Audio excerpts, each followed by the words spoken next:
And I'm not an expert on knowing every and memorizing every character in the game. I don't believe you need to be. I don't think it makes sense in 600 characters to know them all and then say, oh, you need help in this dungeon? This is the character for it. That never makes sense to me because it's like the odds are you actually have that character are terrible. The odds are what you really need is understanding with what you have available, which one to select to work on. And that's why I'm focusing on that so much today in this video. Ladies and gentlemen, welcome to a Raid Shadow Legends informative video. Today, what I'm going to explain to you is the characters that I selected as a 70-day free-to-play player, and also some characters that you're going to want to get your hands on as well, and characters, if you get them, you want to use them. Now, I'm going to explain from the beginning. There's a lot of videos out there telling you guys top 10 rares, top 5 rares, top 10 epics, top 10 legendary champions, you know, all those things, right? This video is going to be twofold. It's going to be me saying the rares I've acquired and the ones I used and why, but it's also going to be explaining thought process. Hopefully the thought process showed in this video is going to be something that will enable you to be a better player and not just innately know objective information about a champion. Some champions in the game don't need to be all the way maxed out if you're starting Raid Shadow Legends out. Sometimes you only need a rare temporarily. I'm going to give you a good example of that one right now. If we look here, Ogre and Jeller is an example.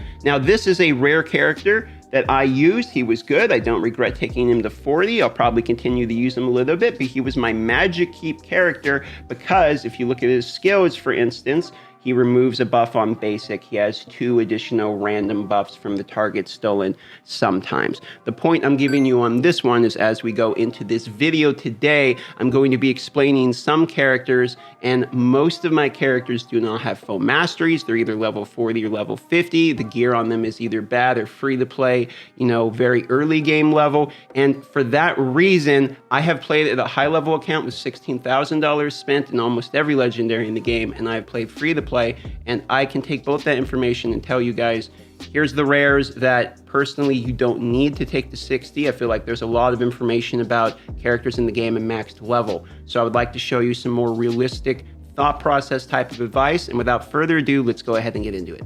Now, the first thing I would like to do is show you a full panel of the characters I possess, and then I'm going to show you how far I've gotten into the game with both my character selection as well as how long I've played. So that way you can get a base understanding of where I'm at. And keep in mind, this is a free-to-play account. I got lucky with some of my epics. I haven't got lucky with my legendary pick, and my rares, you know, about average luck, I'll say. I did pull an Apothecary, which is one of the better rares in the game. Most people know that, so we're not going to spend too much time on him, but I will show you some of the other rares that I think are actually going to be able to pay out and have a little bit of use in the game. Keep in mind, I'm only level 50 in the game, so it's not too terribly far once again, and I am actually sort of trying in Faction Wars. If you look, you can see I have at least a few stars on most of these, 38 stars on Knight Revenant, 30 on Orc, only 7 on the Dwarf Crypt, admittedly, but I am actually trying in Faction Wars as free to play as well. For that reason, I'm going to also tell you if a character should be maxed out only for Faction Wars. Most of the times when I'm telling you a character is good, it's entirely in the game and not specifically for Faction Wars, and if it is specifically for Faction Wars, I will mention it. So that's definitely enough of an explanation and intro, so let's kind of get right into it. I'm going to go through the characters first that I have pulled that I know are useful, I know are good, and I'm gonna give you the real basics, and then we're gonna go into a little bit more the mindset of picking a character. So what we're gonna do first is let's look here. So some basic rares. You have your starter rare. Cal typically is the best one, Aethos the second. After that, it's like Elaine and Gaelic, okay? So that's the most basic one. After that rare, then the rares you start to pull that you're really, really looking for, Apothecary is almost always number 1, followed by Frozen Banshee. Apothecary is your speed boost and healer. When you pull him, he's triple hit on basic. Obviously, you want to use him for Fire Knight and all that. I'm not going to go into Apothecary very long in detail. There's a billion videos on him. He's an OG. Frozen Banshee is a character you're looking for. And keep in mind, you always need to be pulling your mystery shards because these rares all came out of mystery shards for me. Like the good ones came out of mystery shards, right? Frozen Banshee, another rare you got to be looking for as well. The reason being, she's your clan boss damage. She's your poisoner. Okay, whenever you need single target poison, that's your girl. So that means, you know, Dragon's great. Clan boss is great. She actually even helps in Fire Knight a little bit if you're doing the poison type build with poison popping damage and you get like an Elenaro or something. Okay, poisons are always important in the game. She's fantastic. Coffin Smasher is a great rare too if you end up pulling him. The reason I ended up using Coffin Smasher, triple hit on basic with a decreased attack. So even if you don't book it, you have a okay chance because it's a triple chance of 15%. So it's like, I don't know what the exact stats on that would be, but you get a few chances of hitting it when you actually book him. He takes a lot of books. Beware, that's the other thing, is knowing when you're going to use your rare books. Now, rare books in particular, I'm going to put it this way. Rare books are mini. They flow like water in the beginning, and then they flow like molasses in the later game, okay? You don't get that many of them. The reason being you have to get them from clan boss and your challenges are done and stuff like that. So be careful when you pull a rare. Think ahead about where that rare book's going to go.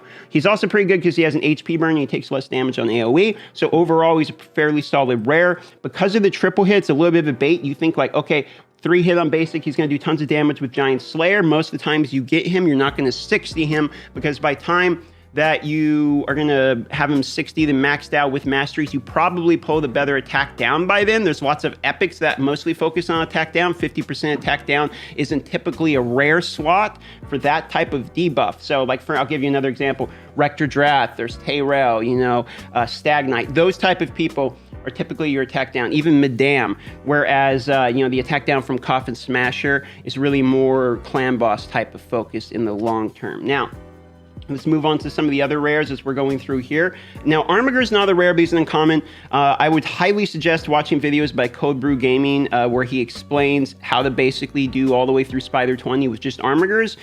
That is by and far one of the most useful things for newer, free-to-play, really anybody. I mean, if you're someone who's unlucky and you haven't pulled turn meter reduction, he's the guy for you. Reason being, basic attack reduces 30% turn meter, and that just happens every turn.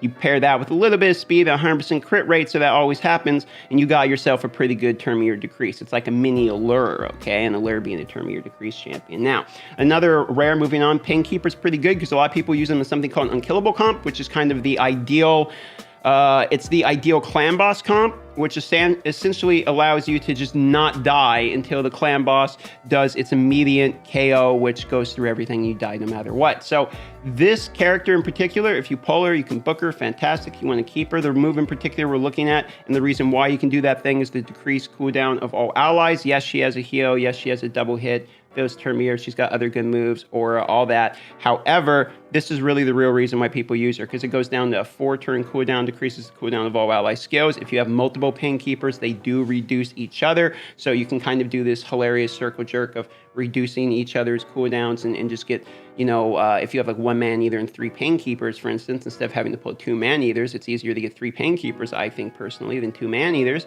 And then you can just use that instead of having to have like a double unkillable person. So that's particularly good for there. Ogre and Jailer, I showed as the intro, and this character here is somebody that I use for a magic keep.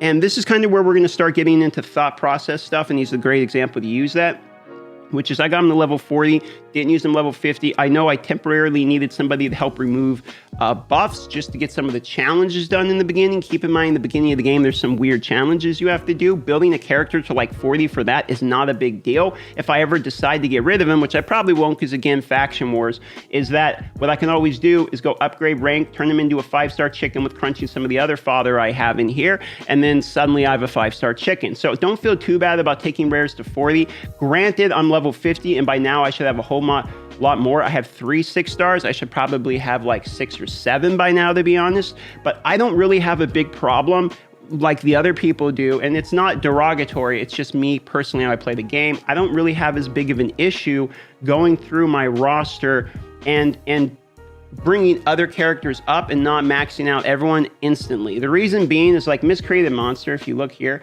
he doesn't have all his masteries, which is weird. He's like the best character I own, right? You'd think he'd be done already. And if he was done, he would be significantly better. And I should get the masteries on him. But I'm not rushing it because he is carrying me extremely far.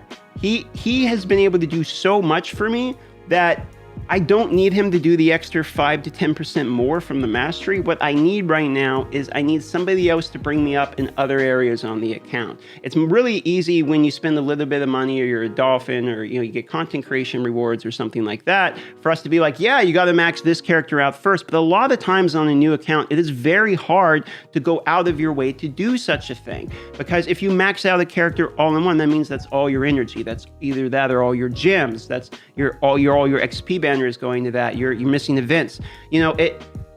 So for that reason, don't feel too bad about not finishing a character right off the bat. I don't regret not having more characters finished. You know what I do regret, though, if I'm being honest, is going through and not working on the rares I probably should have more. Like having a Pinkeeper built right now would actually be a pretty good thing in my scenario, to be honest. So some of the other characters, like I'll give you an example. Torture Helm here, he's not exactly the best character in the game, okay? 30% damage, proportional attack and defense, proportional, champion's max HP, according to the number of dead allies, unkillable passive, revives champion with 50% HP when killed. It's not an amazing kit, it's not a bad one, but it's not amazing, okay?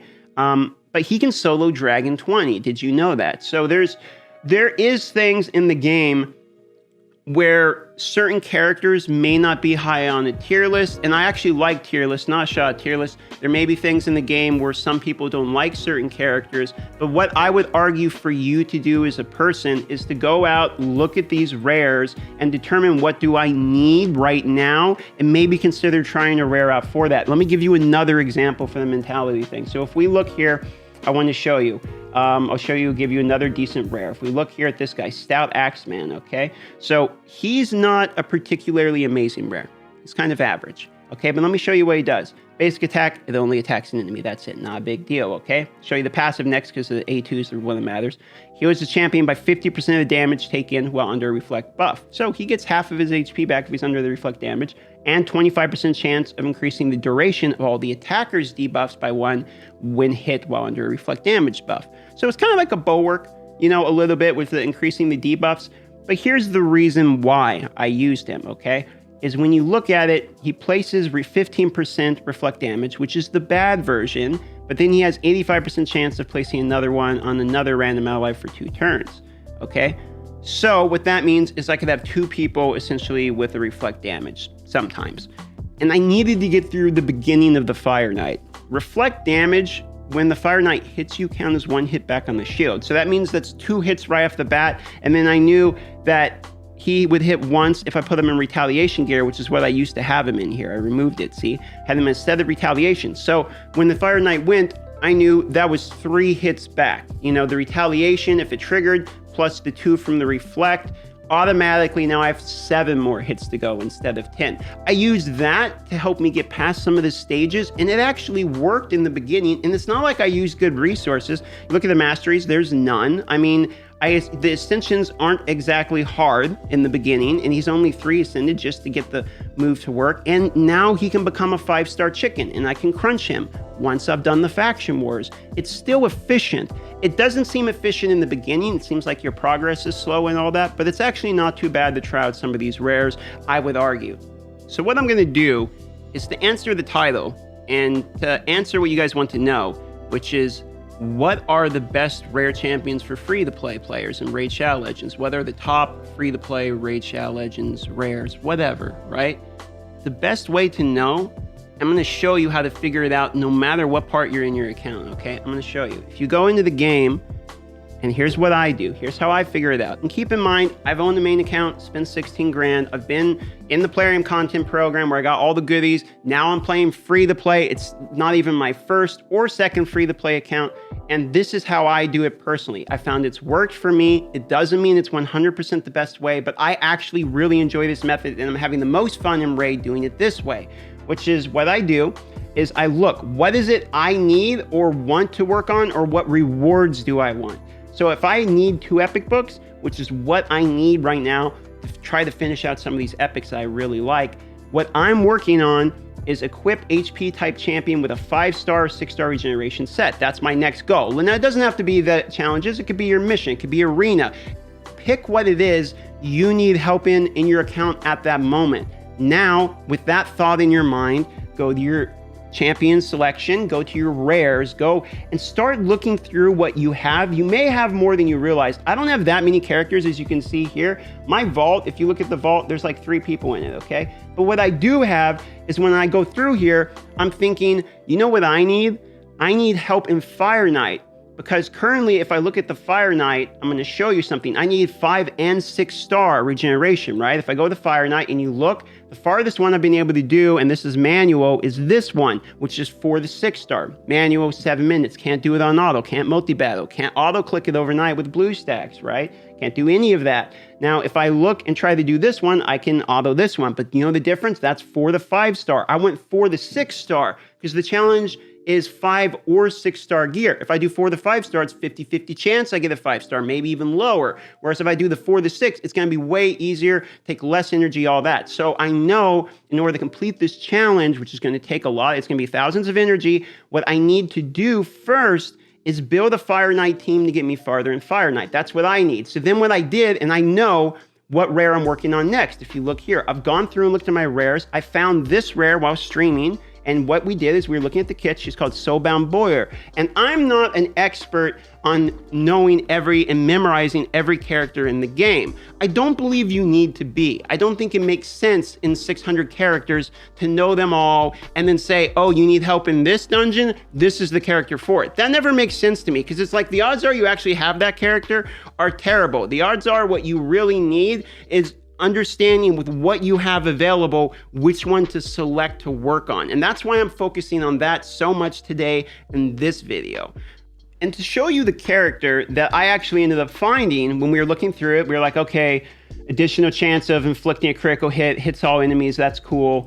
Second move, attacks an enemy, additional chance of inflicting a critical hit, okay, not a big deal. Ignores 75% of the target's defense, okay, that's pretty good damage there. And then the third move, attacks an enemy, 25% chance of inflicting critical. Again, all right, that part's getting a little boring. But then we saw this part has a 75% chance of fully depleting the target's turn meter. That is 100% when booked and on a 4-turn cooldown. Meaning, if she can go 4 times before whoever, and it's someone you can decrease their turn meter, you can lock them out as long as she doesn't get resisted, okay? Now the aura, crit rate in all battles, mildly useful. But she also has basic attack of attacking all enemies, so what we came to the conclusion of was this. What we can do is use our Armor Gird to decrease turn meter on the Fire Knight once we have the shield down. The Sylar that we pulled to decrease further turn meter, enough to make it where Soulbound Boyer can do the fully deplete turn meter. Then that gives the other person enough time to do it again. We can lock them out with the turn meter. That's what we're going to try. So we're going to build Soulbound Boyer, and we're going to put my money where my mouth is for this video. And if you want to see how that ends up and see how when I focus on something that may not be maxing out the 6-star, or may not be the best character I have, but it's the one that I need for the particular position I'm in with what I have available, you can see how that turned out if you would like. I'd like to first of all, thank you for your time for watching the video. Second of all, I hope you guys gained some information out of this. If you did, consider subscribing to me. I would really appreciate it. I love you all. I'm gonna go live now, so if you have questions, comments, concerns, anything like that, you have a video suggestion, whatever, you can catch me at twitch.tv/Darth Microtransaction. That's where I'm gonna be right now. Love y'all and have a fantastic day.